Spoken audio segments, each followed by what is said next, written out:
My brother called on my birthday. No happy birthday, no small talk. Just his voice asking, annoyed and entitled, why I hadn't contributed to his wedding fund yet. That was it. After 20 years of family gatherings where my achievements were footnotes and his failures were learning experiences, he called me like I was a missed payment. I didn't explain myself. I didn't defend my decision. I just let the silence stretch. Because that call didn't hurt. It clarified everything. And the truth behind it started the day our parents made it clear which child mattered more. Before I tell you what I found in that family group chat, drop a comment and let me know where you're watching from. I want to see how many people understand what it feels like to be the family ATM. My name is Claire Hastings, and I learned early that in my family, love came with conditions I could never quite meet. It wasn't obvious at first. When you're a child, you don't notice the imbalance. You just feel it, a vague sense that something is slightly off, like a picture frame hanging crooked that everyone pretends is straight. My brother Ryan was born 3 years after me. By all accounts, he was an easy baby, smiley, social, the kind of child who made adults feel good about themselves. I was the opposite, serious, quiet, more interested in books than people. My parents didn't seem to know what to do with a daughter who preferred reading to playing. But Ryan fit. From the beginning, their faces lit up differently when he entered the room. His jokes were funnier, his interests were more important, his feelings were more delicate. When he struggled, it was the world's fault. When I struggled, it was a character flaw I needed to overcome. I learned to be self-sufficient because no one was coming to help. I learned to celebrate my own victories because no one else would. By the time I was 10, I understood the invisible rules. Ryan's needs came first. My needs came whenever there was time left over. There usually wasn't. Our parents, Margaret and Tom Hastings, weren't cruel. They were just absorbed in Ryan's potential, his dreams, his journey. Every dinner conversation revolved around him. Every family decision bent toward his comfort. When he wanted to quit piano after 2 lessons, that was fine. He was exploring his interests. When I wanted to quit soccer after 3 years of hating it, I was told I needed to learn commitment. The pattern was so consistent it became invisible, like wallpaper you stop seeing because it's always been there. I went to college on a full scholarship, worked part-time, graduated with honors, started a career in financial consulting. Every achievement was met with the same polite, distant approval, like I'd done something expected and unremarkable. Ryan, meanwhile, dropped out of 2 colleges, tried 3 different career paths, moved home 4 times, and each time was greeted with open arms and full support. "He's finding himself," my mother would say, writing another check. "Not everyone's path is linear," my father would add, as if Ryan's path had any direction at all. By the time I turned 30, I had built something solid. A good job, my own apartment, savings, stability. I was proud of what I'd accomplished alone. My parents visited once in 5 years. Ryan still had a bedroom at their house with his name on the door. That should have told me everything I needed to know. But hope is a stubborn thing, and some part of me still believed that one day they'd see me the way they saw him. Then came the engagement, Ryan's 3rd one. The call came on a Wednesday evening. I was cooking dinner, something simple, pasta, vegetables, the kind of meal you make when you're cooking for one. My phone lit up with my mother's name. "Claire, wonderful news!" Her voice was breathless with excitement. "Ryan's engaged." I set down my wooden spoon. "Again?" "Don't start," she said, the warmth vanishing instantly. "This one's different. Melissa is perfect for him. They're so in love." I'd heard that before, about Sarah, about Jennifer. Both engagements ended badly, expensively, and somehow without any blame landing on Ryan. "That's great. I said carefully. When's the wedding? June. They want a summer ceremony, outdoor venue, the works. It's going to be beautiful. She paused. We'll need to start planning soon. Your father and I will handle most of it, of course, but we'll need everyone to pitch in. There it was, the real reason for the call. Pitch in how? I asked. Financially. You know how weddings are, expensive. But this is family. We all contribute. I thought about the 2 previous engagements, the deposits that were never returned, the venues booked and canceled, the contributions I'd made that were never discussed again, never acknowledged, certainly never repaid. How much are you thinking? I asked. She named a number that made my stomach drop, not because I couldn't afford it, I could, technically, but because it was substantial, more than a month's rent, more than most people spend on their own weddings, let alone someone else's. That's a lot, Mom. Well, we want this to be special. Ryan deserves a beautiful wedding, and Melissa's family is very generous. We can't look cheap by comparison. There it was again. What Ryan deserved. What would make Ryan happy. What would reflect well on Ryan. I'll think about it, I said. Don't think too long, she replied. We need deposits soon. After she hung up, I stood in my kitchen, pasta water boiling over, and felt something familiar settle in my chest. Not anger yet, something quieter. The exhausted realization that nothing had changed and nothing would. But I had no idea how much worse it would get. The weeks that followed were a masterclass in subtle pressure. My mother called regularly with updates I hadn't asked for. The venue was booked, so elegant, so expensive. The caterer was secured, top tier, naturally. The photographer, the florist, the band, everything had to be perfect for Ryan's special day. Each call ended with a reminder that everyone was contributing and that family pulls together. But when I asked who else was contributing and how much, the answers were vague. Your father and I are handling the bulk of it, of course. Your aunt is helping with flowers, your cousins are pitching in here and there. Nothing concrete, nothing comparable to what she was asking of me. I didn't commit, I didn't refuse. I stayed in a gray zone that drove my mother crazy, which should have been my first warning that something else was going on. 3 weeks before my birthday, Ryan called. It was rare enough that I almost didn't answer. We weren't close. We'd never been close. Our childhood hadn't bonded us. It had separated us into different categories. He was the loved one. I was the useful one. Hey, he said when I picked up. Got a minute? Sure, what's up? Just wanted to talk about the wedding. His tone was casual, like we did this all the time. It's coming together really well. Melissa's excited. That's good. Yeah, listen, Mom mentioned you were thinking about your contribution. I wanted to reach out personally, make sure we're on the same page. There was something in his voice, an edge of entitlement that made my jaw tighten. I haven't decided yet, I said carefully. Haven't decided? He laughed, but it wasn't friendly. Claire, it's my wedding. Family contributes. That's how this works. I contributed to your last 2 engagements, I said quietly. Silence. Then, that's different. How? Those didn't work out. This one's real. They all felt real at the time, Ryan. His tone hardened. Are you seriously going to hold that against me? I can't help that those relationships ended. People change. Circumstances change. And the money I gave you was a gift. That's what family does. We support each other.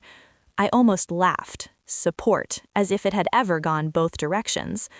I'll think about it, I repeated. Don't think too long, he said, echoing our mother's words exactly.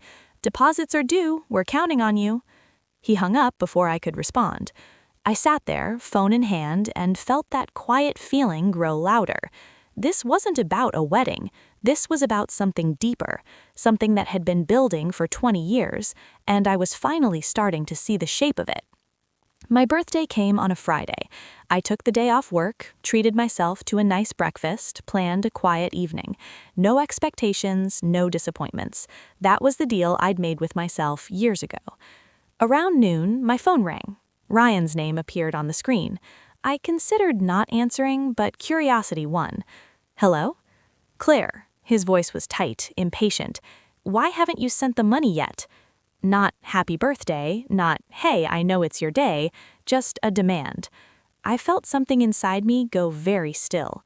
Excuse me? The wedding fund. We've been waiting. The venue needs the final deposit by Monday. Mom said you were handling part of it. Did she? Yeah, so when are you transferring it? The silence stretched between us. Outside my window, the city moved on. People walking, cars honking, life continuing without drama. Inside my apartment, something fundamental was shifting.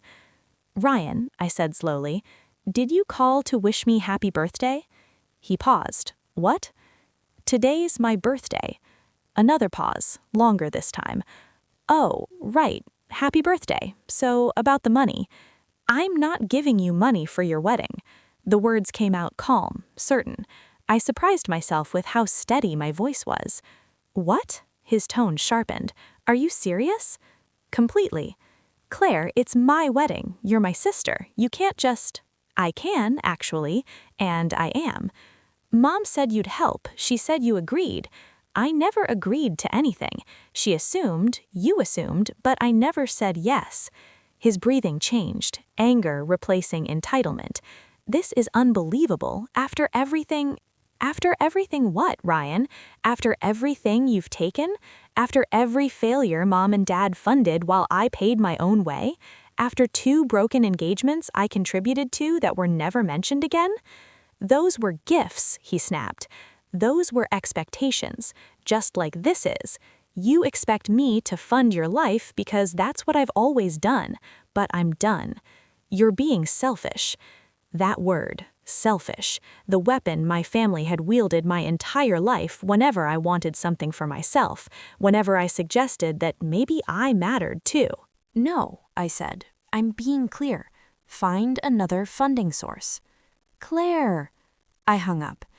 My hands were shaking, but not from fear, from relief, from the sudden, dizzying realization that I could just stop.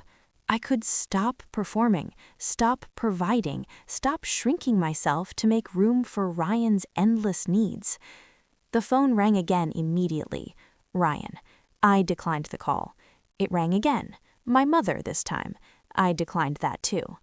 Text messages started pouring in, from Ryan, from my mother, even from my father, something that happened so rarely it would have been meaningful under different circumstances. I set my phone face down on the counter and went back to my birthday. The messages piled up over the weekend. I didn't read most of them. The preview lines told me everything I needed to know. Disappointment, anger, guilt, manipulation. The same patterns, just louder now that I'd broken the script. On Sunday evening, my mother called again. This time, I answered. I needed to hear what she'd say when I wasn't backing down. Claire Elizabeth Hastings, what is going on? Her full name voice, the one she used when I was in trouble as a child, which was often, though I could never figure out what I'd done wrong beyond existing differently than Ryan. I told Ryan I'm not contributing to his wedding, I said calmly. That's not acceptable. It's my decision. It's selfish. This is your brother's wedding, his special day, and you're ruining it over money? I'm not ruining anything. I'm simply not paying for it. We're family, Claire. Family helps each other. That phrase again. Family helps each other, as if I hadn't been the only one helping for 20 years. When has family helped me? I asked quietly. What? When has anyone in this family helped me? Financially, emotionally, practically? When? That's different. You don't need help. You've always been independent. I was independent because I had to be, because no one was offering. That's not fair, she said, but her voice wavered slightly. Isn't it? You paid for Ryan's college twice. I worked my way through on scholarships. You covered his rent when he quit his job. I've never missed a payment. You funded 2 broken engagements. Now you want me to fund a 3rd wedding. When does it end, Mom? This is different, she insisted. This time it's real. Melissa is perfect for him. You said that about Sarah and Jennifer. Why are you being like this? Her voice cracked, shifting to the wounded mother routine. Why are you trying to hurt your brother? I'm not trying to hurt anyone. I'm protecting myself. From what? Your own family? From being used. The word landed hard. I heard her sharp intake of breath. That's a horrible thing to say. But it's true, isn't it? You don't call me to see how I am. You call when you need something. Money, usually. Ryan doesn't text to catch up. He texts when he wants something. Dad doesn't visit. None of you do, but the second I set a boundary, suddenly I'm the bad guy. We've always loved you. Have you? The question came out softer than I expected. Not angry, sad. Because from where I'm standing, you've always loved Ryan. I've just been there, useful when needed, forgettable the rest of the time. She didn't respond right away. The silence stretched long enough that I thought she might actually consider what I'd said, might actually see the pattern I'd been living inside of for decades. Then, "You're being dramatic and cruel. Your brother is heartbroken." Of course, Ryan's feelings mattered. Mine didn't. "I have to go," I said. "Claire, wait." I ended the call. This time, I didn't shake. I didn't cry. I felt nothing but clarity. On Monday morning, I woke up to 63 text messages. Most were from my family, but some were from relatives I barely knew, aunts, uncles, cousins who'd been mobilized in the campaign to change my mind. One message stood out, from my cousin Lisa, who I'd always liked. "Hey, I don't know what's going on, but your mom added me to a group chat about Ryan's wedding. Thought you should know." A group chat. My stomach tightened. "Can you add me?" I texted back. "Are you sure? It's not great. I need to see it." 5 minutes later, I was added to a group chat titled Ryan's Dream Wedding. I scrolled up to the beginning. It started 3 months ago, right around when Ryan got engaged. The messages were casual at first, planning, excitement, venue options. But then the tone shifted. My mother had sent a message, "Claire hasn't committed yet. Any ideas on how to convince her?" My aunt, "Guilt usually works with her. Remind her it's family." Ryan, "She can afford it. She makes good money and never spends it on anything." My father, who barely texted, "Give her time. She'll come around." My mother, "We need to secure the deposits. If she doesn't contribute, we'll have to scale back. I don't want Ryan to be embarrassed." Ryan, "She's being difficult, as usual." I kept scrolling, nausea building with each message. They weren't discussing me like a person. They were discussing me like a resource, a stubborn, inconvenient resource that needed proper management. Then I reached the recent messages, after I'd said no. Ryan, "She actually refused. Can you believe that?" My mother, "I'm working on her. She'll cave." My aunt, "What's wrong with her? It's family." Ryan, "She's always been selfish, ever since we were kids."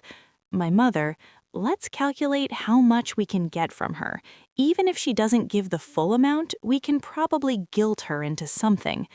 There it was, in writing. The calculation, the manipulation, the complete absence of any consideration for me as a person with my own life, my own needs, my own boundaries. Another message from Ryan, "If she doesn't pay, I'm cutting her off. She's not invited to the wedding." My mother, "Don't say that. We need her to contribute first." I stared at my phone, reading and rereading those messages. Years of gaslighting, of being told I was too sensitive, too dramatic, too selfish. And here was the proof that I'd been right all along. They did see me as a bank, nothing more. Lisa sent a private message. "I'm sorry you had to see that. For what it's worth, I think you're making the right choice." I thanked her and left the group chat. Then I did something I should have done years ago. I opened my banking app and looked at my transaction history. I scrolled back 5 years, tagging every payment I'd made to or for Ryan. previous engagement deposits, loans that were never repaid, emergency funds, car repairs, medical bills he claimed he couldn't afford. The total made my chest tight. It wasn't just substantial, it was staggering. Enough for a down payment on a house, enough for a year of living expenses, enough to change someone's life. I'd given him that multiple times over, and he'd called me selfish. I screenshotted the group chat, every message. Then I typed one final text to the family group. I found the wedding planning chat. I've seen what you really think of me. You're right, I do make good money, but it's my money, earned by me, for me. I won't be contributing to Ryan's wedding. I won't be contributing to anything else either. I'm done being your backup plan. Don't contact me again.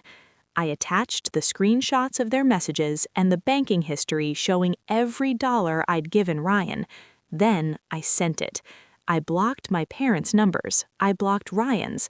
I blocked the relatives who'd been part of the group chat. My phone went silent. For the first time in years, I sat in my apartment and felt nothing but peace. The silence lasted exactly 4 hours. Then my doorbell rang. I looked through the peephole. My mother stood there, face blotchy, eyes red. My father was behind her, hands in his pockets, looking uncomfortable. I opened the door, but didn't invite them in.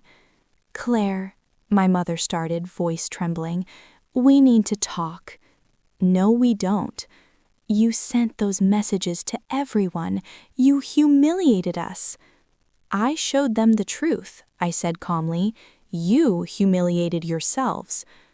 "Those were private conversations," my father said. "You had no right." "And you had no right to treat me like an ATM for 20 years. My mother's face crumpled. "How can you say that? We've always loved you." "Show me," I said simply. "Show me one time in the last decade where you loved me without needing something from me." They looked at each other. Neither could answer. "That's what I thought," I said. "Claire, please," my mother tried again.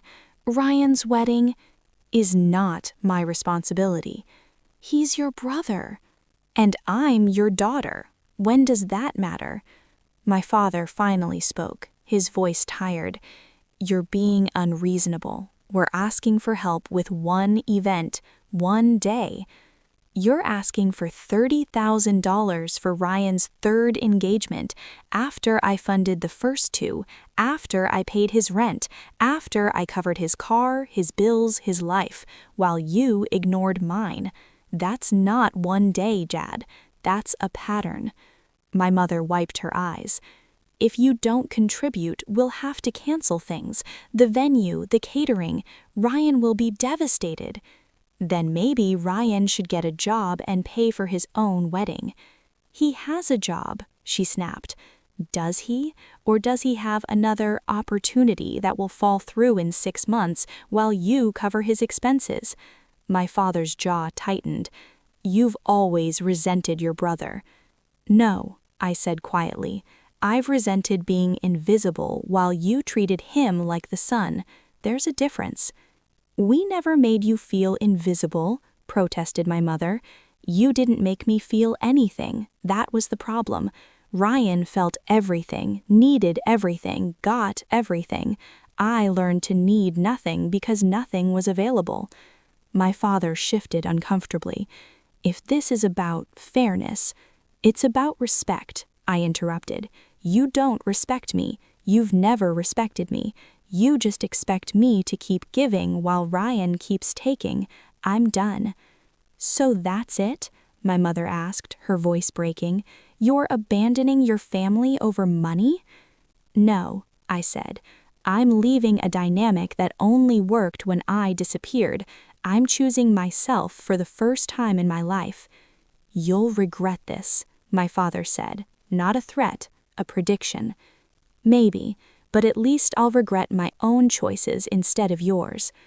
They stood there for another moment, as if waiting for me to break, to apologize, to fold the way I always had. When I didn't, when I just stood there calmly holding the door, My mother turned away first. "Come on, Tom, she's made her choice." My father lingered. For just a second, I thought I saw something in his eyes, regret, maybe, or recognition, but then he turned too, and they walked away. I closed the door, locked it, and exhaled. The wedding happened without me, obviously. I heard through Lisa that they'd scaled back, changed venues, adjusted everything to fit a budget that didn't include my contribution. Ryan married Melissa in a small ceremony. From the photos Lisa reluctantly shared, it looked nice, simple, the kind of wedding normal people have when they pay for it themselves. According to Lisa, Ryan was furious throughout the planning process. He'd wanted the elaborate venue, the expensive catering, the band. He'd expected it, felt entitled to it. My mother apparently cried through most of the ceremony, though whether from joy or resentment, Lisa couldn't say. No one from my family reached out, not to apologize, not to reconsider, not even to yell. The silence was absolute. I thought it would hurt more. Instead, it felt like removing a splinter I'd carried so long I'd forgotten it was there. The release was overwhelming. I redirected the money I would have given them, the $30,000 they'd demanded, plus the monthly emergencies I'd been funding, into my own life. I took the vacation I'd been postponing, I invested in my retirement, I donated to causes that mattered to me. For the first time, my money was mine. 6 months after the wedding, Lisa invited me to lunch. We met at a quiet cafe, the kind where the coffee's good and the conversations are better. "How are you?" she asked, studying my face. "Good," I said, and I meant it. "No regrets?" "None." She smiled. "I'm glad. For what it's worth, you did the right thing. What they did to you, what they've always done, it wasn't okay. Thank you for saying that." "The family's been talking," she said carefully. "Ryan's marriage is already struggling. Melissa is apparently not what he expected. Your mom's dropping hints about them needing support." I sipped my coffee. "Not my problem. They thought you'd come back by now, apologize, beg to be let back in. Did they? Your mother keeps saying you'll realize family is more important than money." I smiled. "Family is important, but what we had wasn't family. It was a transaction disguised as love." Lisa reached across the table and squeezed my hand. "You know what I realized watching all this? You're the strongest person in that family. You just stopped letting them use that strength against you." Her words stayed with me long after lunch ended. A year later, on my birthday, my phone rang. Unknown number. Against my better judgment, I answered. "Claire?" My mother's voice, uncertain. "How did you get this number?" "Lisa gave it to me. Please don't be angry with her," I begged. I said nothing. "I wanted to wish you happy birthday and to talk, if you're willing." "About what?" "About everything. About what happened. About what we did." I waited. "You were right," she said quietly. "About all of it. The way we treated you, the expectations, the using. You were right." "Why are you calling now?" I asked. "Because I've had a year to think, to see clearly, and because Ryan's marriage fell apart. He's back home, and I realized I don't know him. Not really. I enabled a child, and now I'm stuck with a man who can't stand on his own. And you stood on your own. You always did. And instead of being proud, I was resentful, because you didn't need me, and that felt like rejection." I closed my eyes. Part of me had wanted to hear this for 20 years, but now that I had, it felt hollow, too late, like apologizing for a scar long after the wound had healed. "I appreciate you saying that," I said carefully. "Is there any chance?" she started. "No," I said gently. "There's not. I've built a life without you, a good life, and I'm not going back." "I understand," she whispered, "but if you ever change your mind, I won't." After I hung up, I sat with the moment. I'd imagined this conversation 100 times. My mother finally seeing me, finally apologizing, finally admitting what she'd done. I'd imagined feeling victorious, vindicated, whole. Instead, I felt sad, not for me, but for her, for the years she'd wasted, the daughter she'd never known, the relationship she'd destroyed through neglect and favoritism. But I also felt certain I'd made the right choice, the only choice that let me keep growing instead of shrinking. Some relationships aren't meant to be saved, some families aren't safe, and sometimes the most loving thing you can do is walk away. I spent that birthday evening doing exactly what I wanted: dinner with friends I'd chosen, who loved me for who I was, not what I could provide. People who celebrated my achievements instead of using them as leverage. People who saw me. As I looked around the table, laughing at someone's story, I realized something profound. I wasn't lonely. I wasn't bitter. I wasn't waiting for my family to change. I was free. And freedom, I learned, is lighter than obligation. Walking away from family doesn't make you heartless, it makes you honest. Love isn't measured by how much you sacrifice until there's nothing left. It's measured by respect, reciprocity, and choice. You don't owe anyone access to your life just because they call it family. You don't owe anyone your money, your time, or your peace just because they call it family. Setting boundaries isn't cruelty, it's survival. And sometimes the most radical act of self-love is refusing to participate in your own erasure. If this story feels familiar, you're not alone.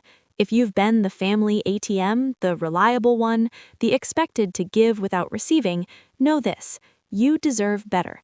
Your worth isn't measured by what you provide, and you're allowed to choose yourself.